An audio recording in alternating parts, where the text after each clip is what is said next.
القرآن الكريم من القاهرة.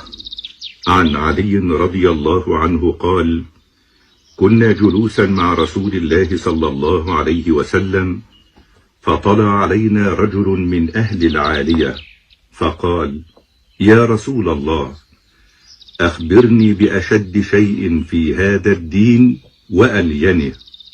فقال: ألينه أشهد أن لا إله إلا الله وأن محمدا عبده ورسوله، وأشده يا أخ العالية الأمانة، إنه لا دين لمن لا أمانة له ولا صلاة له ولا زكاة له.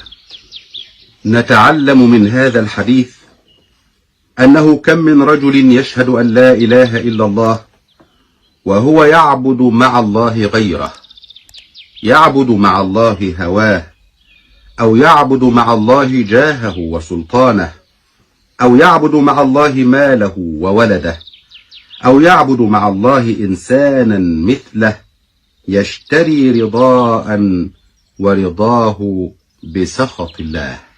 وكم من رجل يشهد أن محمدا رسول الله، والرسول صلى الله عليه وسلم لا يعيش في ضميره ولا يحيا.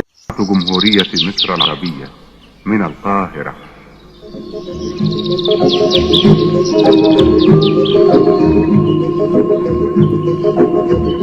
من حديقة الشعر والكلمات أقدم لكم قطرات الندى،